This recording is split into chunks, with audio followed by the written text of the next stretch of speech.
I am my brother and sister-in-law's only relative in the city. When sister-in-law was pregnant, I made it clear that I'd only babysit for them in the case of a serious emergency. For example, someone has a medical emergency. I won't babysit if they just wanted time off from being parents, because I don't have the free time for that. I work 60 to 100 hours a week, so if anyone needs time off, it's me. Last year, my brother and sister-in-law asked me to babysit on the day of an informal work meeting, a lake retreat organized by my company. Everyone is expected to go, and it's frowned upon if you miss it. They wanted to go on a date. I said no, I have an important work event. They continued to nag me about how they haven't gone on a date for so long. The night before that day, they called in a panic and said their friend Mike from the next city over had been in a car accident and I needed to babysit nephew for a few hours so that they could go visit Mike. I reluctantly agreed, with a stipulation that they'd be back by 7 a.m. the next day to pick nephew up so I could leave for my work event. They did not come back until 2 days later. I had to cancel on my superior's morning of, which looked awful. My brother and sister-in-law never responded to multiple texts and calls from me. Their excuse was that Mike's life was in danger and they were too busy helping his girlfriend. I accepted that, since I had met both Mike and his girlfriend at a party in the past and thought they were good people, but I emphasized that this absolutely could not happen again. Throughout the next 2 months, my brother and sister-in-law regularly used the excuse of aiding Mike in his recovery and needing to visit him in order to make me babysit my nephew. Mike's girlfriend's company and my company had a meeting 2 months after Mike's accident. I ran into her and asked her how Mike was recovering. Apparently, she had no idea he had ever been hospitalized. Neither did Mike. Mike had never been in an accident, and although brother and sister-in-law had gone to visit them recently, it was for drinks and bowling, not bringing them chicken noodle soup in the hospital. I confronted brother and sister-in-law and they denied it first, but finally admitted they had been lying about Mike's accident so that they could go on date nights. They claimed I gave them no choice since I would never help them out when they needed time together because parenting was so stressful and difficult and I had no idea and it was just a little white lie. I made it clear that after this incident, I would never babysit for them again and I've stuck to that. Yesterday my brother and sister-in-law begged me to babysit for them because there was an actual medical emergency in sister-in-law's family. They even sent me proof of the relative's hospitalization. I still said no. They didn't care about betraying my trust, so I don't care if they can't afford childcare or if their relative is in the hospital. They said I was a bad aunt, needed to get over my grudge, and a petty idiot. Am I the idiot? Not the idiot, they burned that bridge. They used a lie about the health of a friend to put their priorities above your own. They made you miss work and lied to you for months. They really expect you to do this? Hell that. They need to grow up, and if they weren't ready for the stress of having kids all the time, they shouldn't have had one. These people aren't just idiots, they are bad parents. Who the hell drops their kid off to the person they've tricked into babysitting and then ghosts them for 2 days? Not the idiot. He can stay home with his kids and sister-in-law can go visit her family. Problem solved.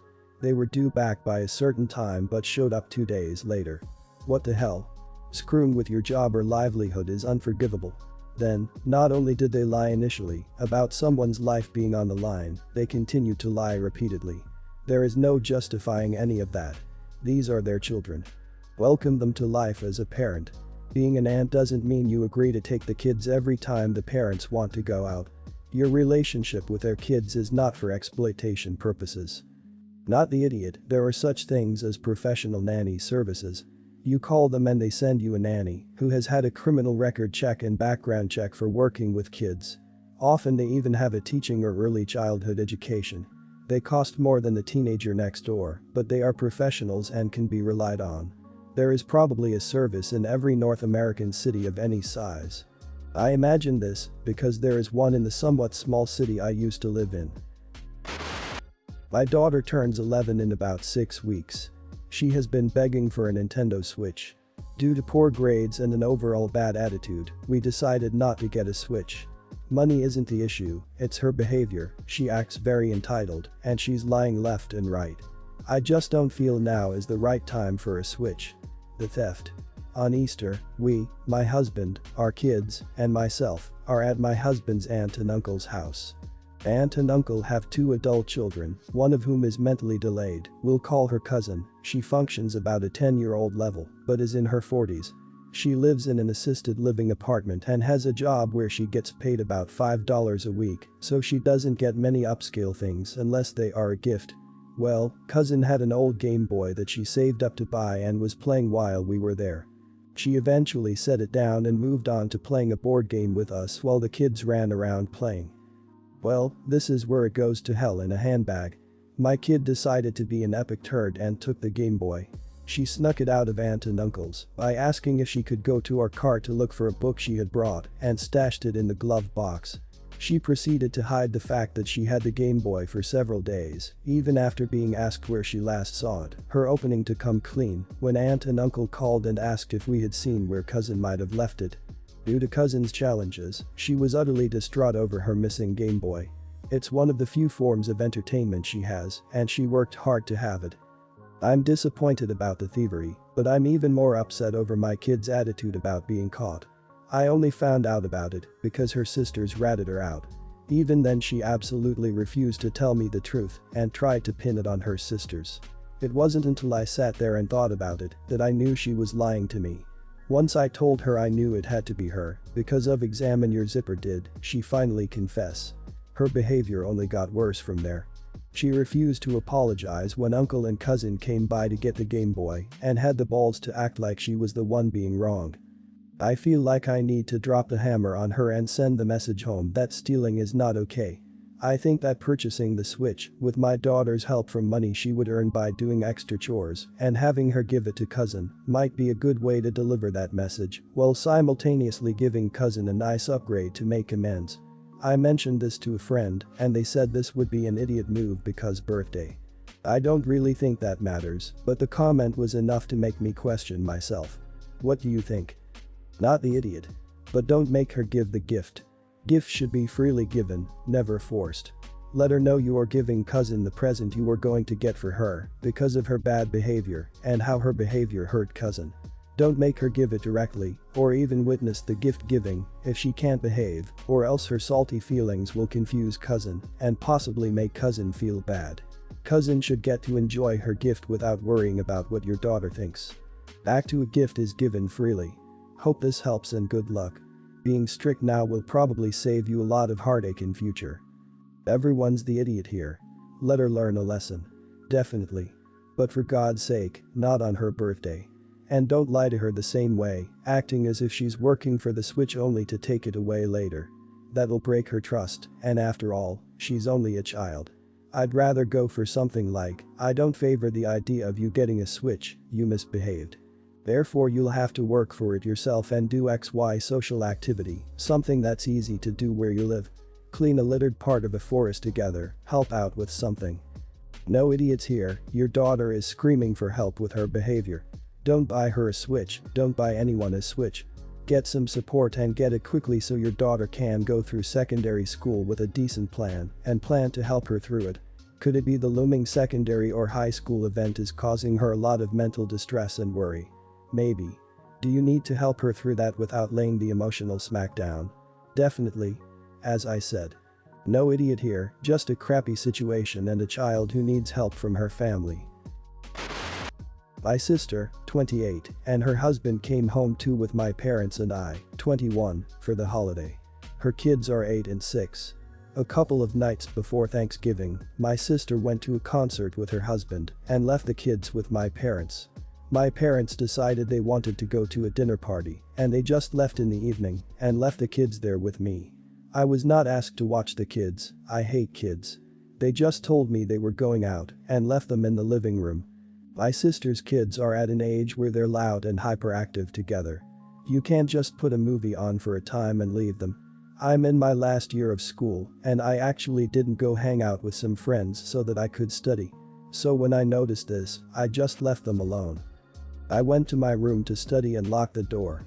I heard a lot of banging, screaming, and general ruckus. I checked on them to be sure they weren't injuring themselves, but I let them do as they pleased. I wasn't asked to watch them.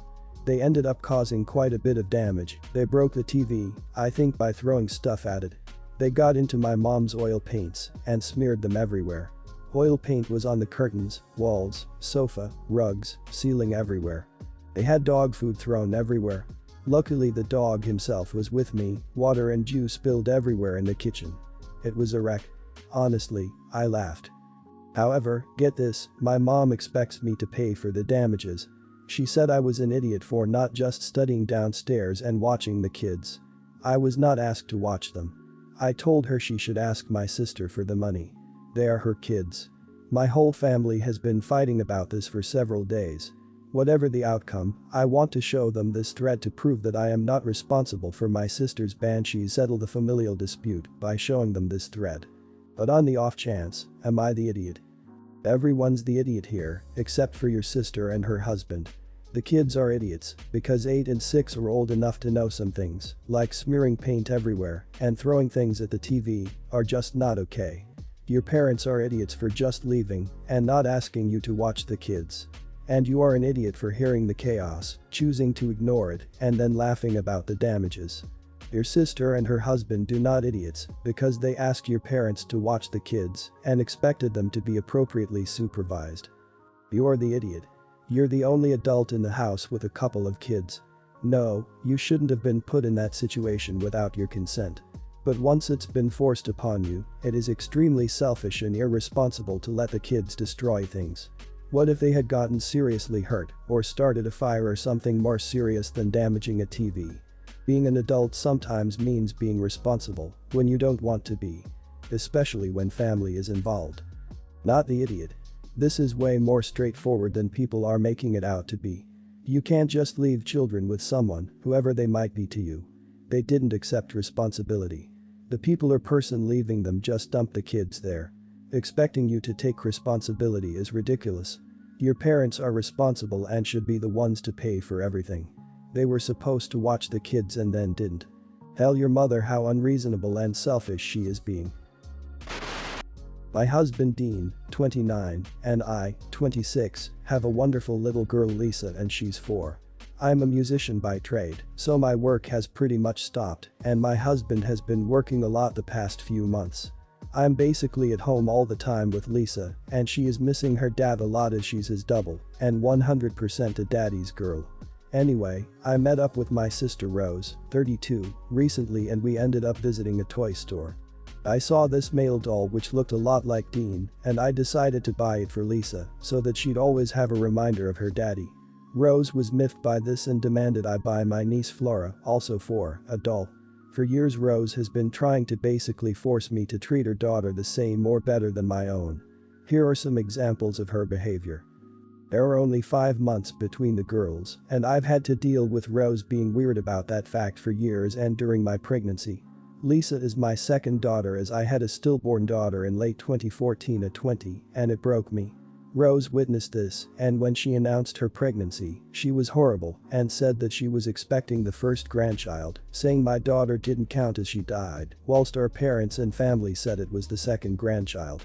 Then, when I got pregnant again Rose was weird about it saying I shouldn't have gotten pregnant so quickly and accused me of stealing her thunder of the new grandchild.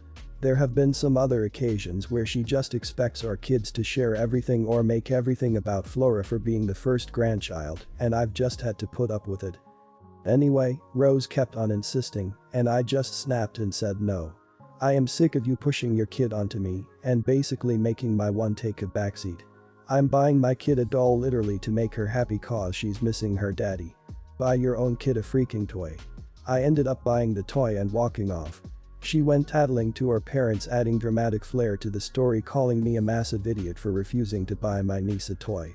My dad is in my side saying I've had to put up with her glorifying her kid for years whilst ignoring mine, whilst my mom thinks I should give in to her. My husband says he's sick of Rose and she even brought up my dead daughter again saying she'd be ashamed of her mommy. That reduced me to tears and I told her she's dead to me, but my mom insists I apologize to Rose. I just wanted to comment on the musician by trade part. That's the boat my parents and a lot of families are in and really feel for you. All the jobs are just gone. Even the stable ones with major orchestras are stopped. My parents started drawing their union pensions a year and a half ago, so it hasn't been so bad for them, but I know that it has to be tough for people just starting out or those who are mid-career. Best of luck to you. Oh, and demanding that someone who is suffering from a significant loss of income buy you something. Not the idiot. Not the idiot. Your mom and your sister are the idiots. Your sister is the biggest one, as doesn't matter what the arguing is about, you should never bring up a dead baby, that's just plain disgusting. She should apologize over that. Your mom is an idiot as well in this, as she enables and encourages this behavior of your sister by telling you should be the one apologizing. Honestly, I'm glad your dad is on your side and that you will try to keep a good relationship with Flora, as she is the innocent party of this and should not be punished over her mom. Not the idiot, your sister is being unkind and rude. Maybe try sitting her down and explain how her behavior is unacceptable in a calmer way than in the toy store. She clearly needs some ground rules, especially in relation to how she acts towards you and your daughter. You do not have to accept this kind of behavior. You are allowed to and should, in my opinion, walk away or ask her to leave if it's in your home from any situation where this arises, and she needs to know that. So, this is obviously a long story spanning our entire lives, but I will try to condense it as best I can. Players are me, 30, my sister, 34, husband, 39, nice, 5, and dad, 80. My older sister has had trouble with medicines, drinks, and the law our entire life. She has been back-racked no less than 20 times since her 18th birthday and has actually technically died twice due to her decisions. She's back by the grace of the medical professionals treating her. My dad has constantly bailed her out on anything, whether it be jail or missing rent payments, because she spent the money on medicines. My dad had cancer for the last decade. Despite my sister and him already living in the same apartment complex and my dad paying the entirety of her rent, my husband and I were essentially forced to move across our city 3 months before our wedding because dad was starting chemo and needed extra help. My next 3 years were devoted to caring for dad. I lost 2 jobs due to the time I needed to take off to care for him, and my sister continued to mooch and do absolutely nothing for him. I was the one expected to make medical decisions for him alone because he didn't trust my sister not to try to off him for his money. Dad is now finally at peace, and against my better judgment, I asked my sister to come by so she could say her goodbyes. Before they even came to take him from his apartment to the funeral home, she was demanding that I open and read the will. She insisted that dad had been paying for her to try to finally earn her bachelor's and she needed $2,000. This amount changed to $3,000 within 24 hours. She started pointing at dad's belongings and said that she was claiming items she wanted. After I finally read the will, I'm the executor of the estate. We learned that dad left everything to me, except for creating a trust fund for my niece that my sister can't touch until her 21st. My sister lost her mind and started demanding that I split what I got from him. Dad also left specific instructions to me and my husband to use what he had left us to buy a house, pay off our debts, and finally start a family, and we really want to honor his last wishes, but we wouldn't be able to if I split it with my sister. Obviously, emotions are high and none of us are thinking right. But am I the idiot for respecting dad's wishes and making sure that we use what he left us for what he wanted it to be used for? Not the idiot. You could easily reword this to am I the idiot for refusing to let my sister spend the hard-earned money of my dead father to spend on medicines, which have literally killed her in the past and will do so again, against the wishes of my father, who specifically asked me not to pay for her medicines in order to keep her safe. By the way, if your sister is still abusing substances, then your niece is in danger and it is in your best interests to call Child Protective Services. Not the idiot. Honor your dad's last wishes and do not give your sister a penny. Anything she gets will be blown on meds or whatever else she is wasting her life on. I suspect your dad knew this, which is why he left you those instructions. She would blow through the money and then be back at your doorstep once it was gone. There will come a time when you have to let your sister sink or swim on her own. If she keeps getting bailed out, it will never end.